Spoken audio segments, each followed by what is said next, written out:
Welcome to Turning Point. I'm Jessica Alfrey. And I'm Becky Alfrey. In today's show, we have special guests that share stories of how they're changing the world for our children's future and the environment on our beautiful planet Earth. It's time to show up, not show off, and it's time to be here now. The sun seems to always be shining in this beautiful place we call home. Our next guest shares how you can cut the cord and shine some light on your electric bill. Interesting thing was the manager at Barnes & Noble's, the day of the book signing, actually said, and this was shocking to me, but of course I'm in the solar industry, that there were only 2 other books on Barnes & Noble's shelves about solar. Unbelievable. So, yeah, when I asked where he was going to, what category would it go in the store, and he says, well, there's a small section of energy. And there are 2 books, and apparently those are books used for like textbooks. Education. And he said, education, and this would be the 3rd one. And I said to him, well, this really isn't, it's an education book, but it's more about the history. I've been in the industry now for a decade, a little over a decade, but a decade as Renova Solar. And for me, it's difficult to think with all of the interest that is emerging in the industry that there aren't others who are writing, even if it's just It is amazing. technical. I'm surprised to hear that. Yeah. And I cannot wait to read it because I'm fascinated with it, but I don't understand it. I mean, so explain why the book And then. so the book, and this is the warning that I gave to the manager, and this is the warning that I give to you. It is a bit. I'm an Italian, last name Battaglia. My name literally translates into victory battle. So Nice. I'm Vincenzo Battaglia. It is a very, I don't want to say aggressive, but I find that a lot from my father, this Don Quixote syndrome, where I'm constantly lancing, where I see there's something wrong, and I see that You're the protector. That's it. The status quo is in this case with energy and entrenched utilities, who have been around for over 100 years, who have a legalized monopoly.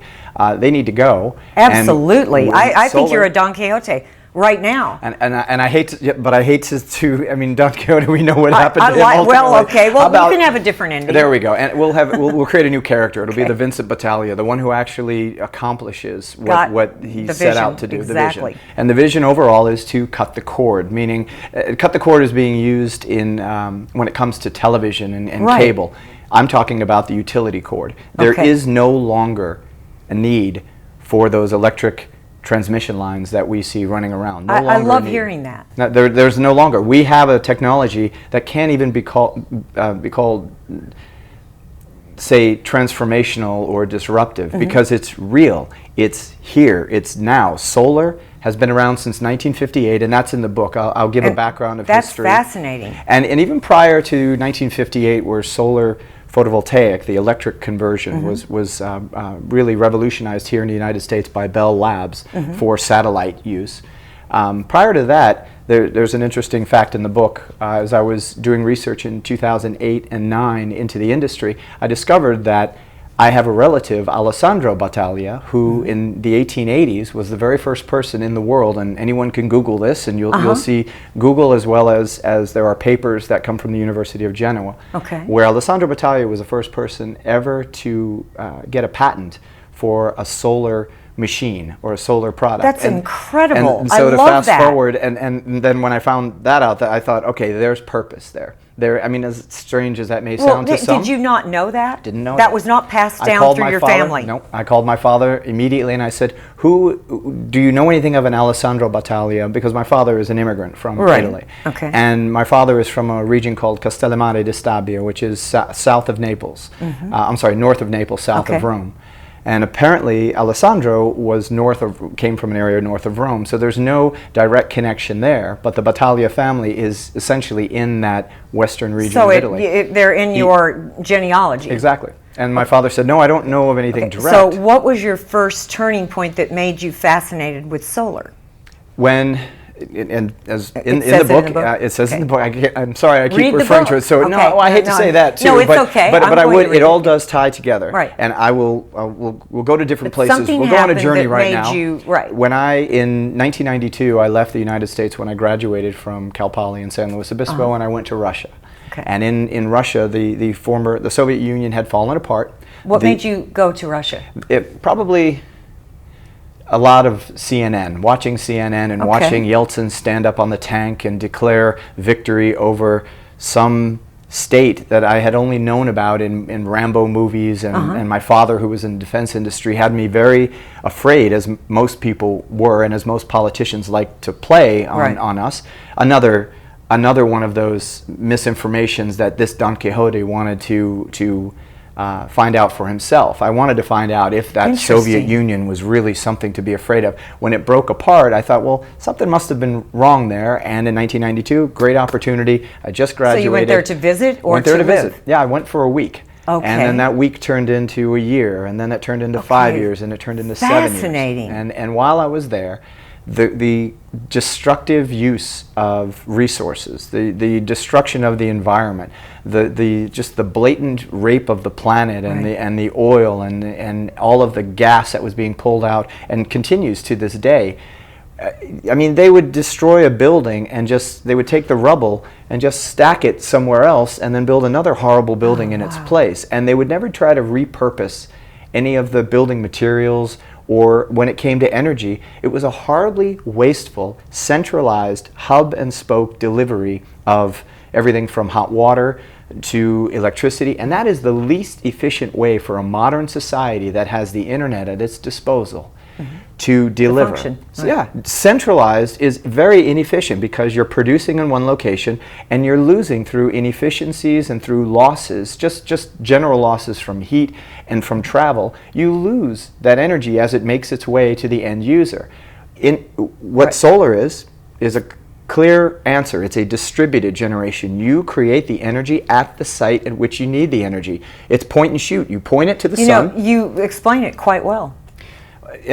Because 10 years of talking. But obviously there is a game of greed on the planet. Sure. And that is what you're observing, and that's what we're living with. And so the change is necessary. Well, and you're part of the change. Thank you. Our next guest, Hilda Zimora, attorney at law, cares about every single client that walks through her door. She listens and does whatever is necessary for an outcome that works for the big picture, not just for the here and now. Hilda, I love your heart and that you represent people, that you always have faith in them. But you've had to learn the lessons, as we all do, that no matter how much you believe in someone, sometimes they can't come through for you. Tell us about a couple of clients that you've had that have been heartwarming stories, but lessons that you've also had to learn. Right, absolutely.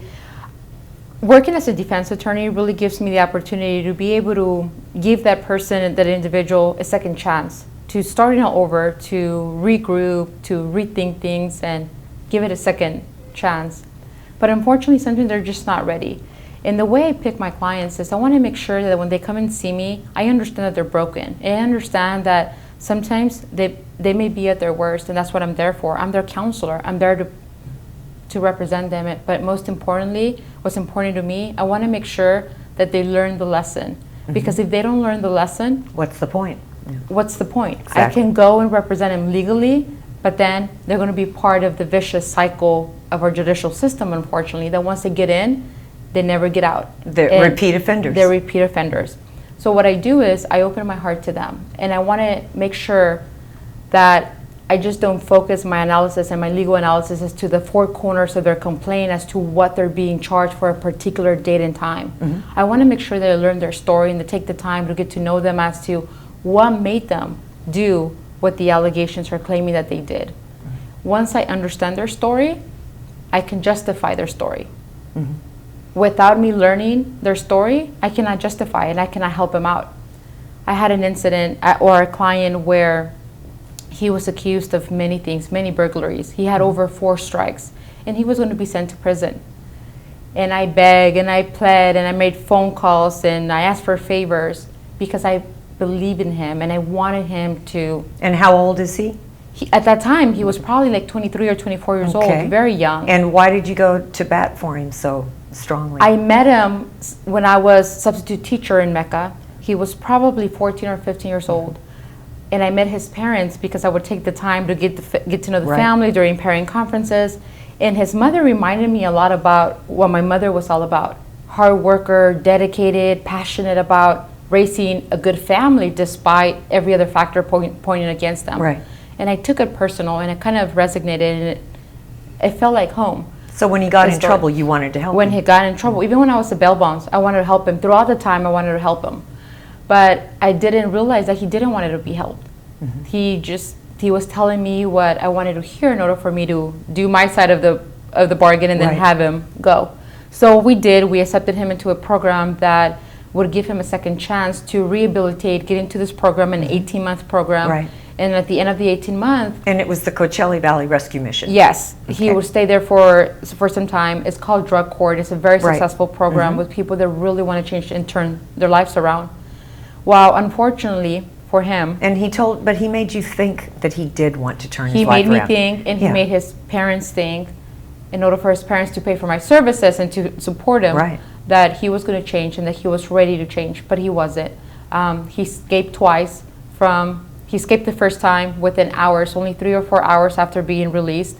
I was able to convince the district attorney, the probation officer, and the judge to give him a second chance or a third chance, so you fourth still chance. Didn't give up. I didn't give up. And I remember the judge telling me, like, how can I tell you no when you're so passionate about changing and giving this young individual a chance? So they did, but unfortunately the second time that he escaped from the program, like 3 or 4 days later, we haven't heard from him. So by the time he makes contact again with law enforcement, he's going to probably be facing anything from 10 to 15 years or life, depending on what other cases he may have in prison. But for him to stay out of prison, he has to leave the country. Pretty much. Yeah. Yes. Be on the run for the rest of his life. And his main problem was drugs. Drugs. So his drug addiction is what his problem was. He had been addicted to heroin since the age of 14 or 15 years old. But the interesting thing is some people do quit, and you just don't know which ones will and want to change their life. Right. And all I can do with my job is offer them the opportunity to be able to start a new path, start a new life, or turn around their life. But at the end of the day, it's their decision and determination to want to take that chance. But I do admire that you care about everyone. I think that that's an unusual way to live your life, and I think I admire you completely because we need more people that care. Thank you. The way I do this is my niece once asked me, how can you sleep at night when you defend criminals? And I was offended by her question because I don't see them as criminals. They're people that are being alleged to have done something. And it is the government's responsibility and burden, how it states in the Constitution, to be able to prove that in fact they did something. And if that burden hasn't been met, I'd rather have 9 guilty people wandering my streets than one single individual being sentenced who is innocent. Exactly. Wrongfully convicted. And we see that in our judicial system on a daily basis. And that's the way I approach things. I want to make sure that they get their time and day and that I help them. Sometimes what we wish we had in our own lives, we choose to give to others. Dr. Jacob Shefa has been an amazing mentor and counselor to hundreds of youth in this beautiful Coachella Valley. The origin of the word mentor, which comes from Homer's Odyssey, which every school kid has to read. Right. And it's a thrilling book, actually. In Homer's Odyssey, in the first part of it, it focuses a lot on Odysseus's young son. Odysseus is away fighting the Trojan War and lost and trying to get back, and he's exiled, and his son Telemachus is going through a very difficult time, much like many of the teens that I work with. And he has an older man who really Odysseus had put in charge of looking out for Telemachus in his absence. What was Telemachus tortured from? What was bothering him? Well, I think like a lot of, I want to tie it in, like a lot of my students. That's why I the asked, missing father piece. Okay. You know, and There we fathers can be, or mothers can be missing. Even if they're there. Even if they're Absolutely. there. You know, different things can, shall we say, take them away. Right. And that can be a kind of a core wound inside of a lot of students. But this figure of mentor, this elder, he's a little bit mysterious. And one of the things that's most mysterious about him is that he sometimes is actually the goddess Athena, the goddess of wisdom, in disguise, shape-shifted into the form, the semblance of mentor. So the goddess Athena will come into the scene and interact with Telemachus as mentor. Nobody knows that it's Athena. And one of the great mythologists and youth workers that I know of is Michael Meade in Washington. Just an incredible storyteller and worker with at-risk youth. His take on that, I think, is a very wise one. He said that a mentor, when he or she is in the right alignment, and it can happen in moments, really. I think a lot of mentoring does just happen in moments, especially in our busy world. Then that mentor can be, you could say, a vehicle for wisdom. That's kind of the symbolic piece there, the Athena piece. Right. So, and I have to say that in my career as a mentor, those moments are the moments that, if I strung them together, have made it all worthwhile. Those are the moments of really deep connection with a student or a group of students. Can you give us one example? Yeah, I can. I'm thinking of one student. There's so many stories. Oh, I know your wealth of stories, but... I think of one student that I had at a continuation, or we now call them alternative schools, who had been severely burned as a child. And the burns had really become his identity. And had, you know, that was his essential struggle through his life. And he was very much, the way he conducted himself and the way he carried himself was very withdrawn. And I worked with him once a week, and in the writing program that I was doing at the time. And my whole endeavor really was to kind of reflect to this young man that our appearance, while honoring his pain and what he'd gone through, our appearance is not the essence of who we are. No. And this fellow hated to write. He just, and he really had the persona of being like too cool to care, I call it. Oh, interesting. And I actually had the opportunity, and it was a good fortune to work with him for two semesters, really. I saw him, he used to wear the hood all the time. You know, he wasn't allowed to, but he kept putting it back on. Well, because of the burns. Yeah. Okay. And gradually, he took that hood off in the class. And what was so amazing to me was when I first started working with him, I could not find any passion or any sense. He was just sort of trudging through in that sort of wasteland way. Right. And then finally one day I asked him about, you know, what he does in the summer. And he started talking about going to this place called Burn Camp, which was a place where different young people who had experienced this devastation they came together. And there everybody was the cool same. with everybody. So, right. Yeah. They didn't have to feel embarrassed. Yeah. And he started talking about this little, as he said at first, obnoxious kid that kind of just attached himself to him because he was older, and how they formed a relationship, and how by the end of Burn Camp, he'd really become this kid's mentor. Interesting. You know, and through saying to him, look, you can get through this, right? There's something on the other side.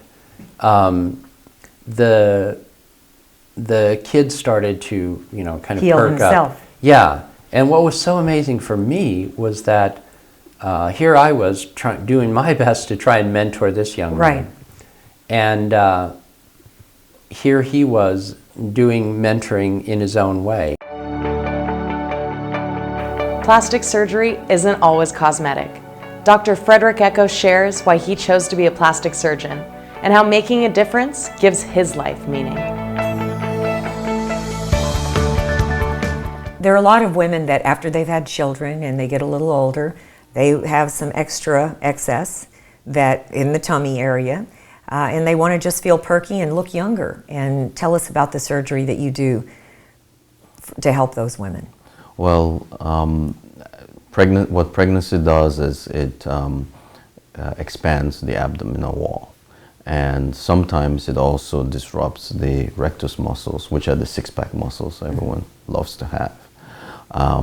And after pregnancy, some of the weight goes away, but some of it stays there. And so a tummy tuck can be done to improve the shape and appearance of the abdominal wall. What that involves is taking away the excess skin and fat that's accumulated from pregnancy and not gone away. But it also involves tightening the six-pack muscles, because what can happen is that the six-pack muscles move away from themselves, from the midline of the body. And so as part of it, a real tummy tuck is pulling those muscles back to where they're supposed to be, and that contributes to giving the abdomen in better shape and appearance. Great. And also the breast augmentation, that is just kind of an option, but as you age, sometimes breasts do, in fact, need lifting, or if the woman feels like she would like to do that. Yes, there are multiple reasons to place implants in the breast. Everyone thinks about the person who wants their breast to be bigger, but there are people who are born with problems that cause one breast to develop and one breast not to develop, no breast to develop. There are multiple conditions that we use breast implants for. Sometimes it's because a woman has had babies and the breasts have become deflated. Sometimes it's because they've had cancer and part of the breast had to be removed. And so there are multiple reasons why you would use an implant. But yes, we do place implants in breasts as well. Okay. So also, let's go on to body reconstruction. You also do lipo, and you also work on arms, and so these types of surgeries are also often connected with bariatrics surgeries. That's correct. Patients who have undergone massive weight loss. By massive weight loss, I mean anywhere between 80 to 200, 300 pound weight loss. Wow. What happens is when the person is bigger, as they get fatter, the skin has an ability to accommodate, and it expands and stretches. Well, when they lose weight, a lot of the fat goes away. However, the skin is left in a stretched and expanded state. And so these people tend to accumulate excessive amounts of hanging skin. Mm-hmm. And unfortunately, there's no other way to get rid of it but to cut it out. Mm-hmm. And so in these patients, there's often hanging skin of the abdomen, there's hanging skin of the arms, which can be as bad as looking like bat wings. Sure. Oh, and there can be hanging skin of the thighs, as bad as hanging over the knees. Wow. And so all these areas usually need to be addressed. And haven't they improved scar revision? I mean, aren't there products now that you're able to put on a scar and it fades much better than in the past? Isn't that another improvement? Yes, that is an improvement. Some of these, as plastic surgeons, we try to hide our scars. Mm-hmm. We try to hide the incisions. It's hard to hide a scar on an arm, I would think. It's a little more difficult, and you know, in the plastic surgery community, we generally say the scars on the arms are the worst scars. Well, so if somebody wants to get in shape and it's not hopeless, you can have a bariatric surgery, and you can have all of the skin removed and start working out in the gym. That's correct. Just because some of your family members are hairier than the others doesn't mean you don't want to capture memories with them. Red Door Pictures will make sure you and your fuzzy friends have pictures that bring out both of your personalities.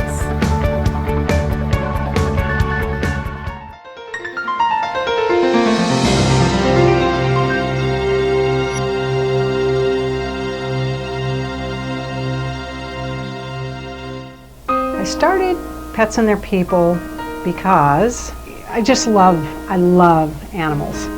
Most animals I feel a connection with, especially when they come in my studio. I just try to make them feel welcome, like this is kind of their new temporary home. I always ask the owner if they have some way to get a quick snap or picture and send it to me before they bring them into the studio. It gives me the opportunity to kind of dream and prepare about how I want to portray that pet. Do I want to make them look like they're on a movie set or in a doghouse or playing a princess for the day? I gather all this just from the picture the owner sends me. I just really try and personalize every photo shoot. I spend time thinking about what props I'm going to use, what backgrounds I'm going to use. The opportunities are endless. I'm not just taking photographs. I'm not just here to be your photographer. When I meet somebody, I'm going to work with somebody, whether it's the individual, the person who's coming in for headshots, or if it's a person bringing their pets in to be photographed. I try to learn about them, what their life is, what their lifestyle is, so that I can make some kind of connection in my portrait work that shows their character or their personality in the shot. It's natural to me to pick up the camera and try and get that shot that shows the emotional connection or that emotion I'm trying to capture in a shot. That is what I try to achieve in every photo shoot, whether it's a person, a furry little pet, it just doesn't matter. I'm trying to capture who you are in a photograph.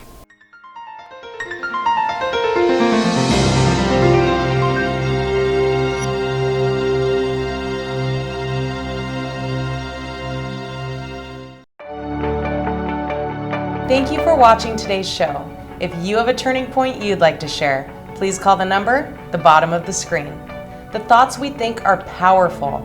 That is why it's important to start and end every day with gratitude and positivity.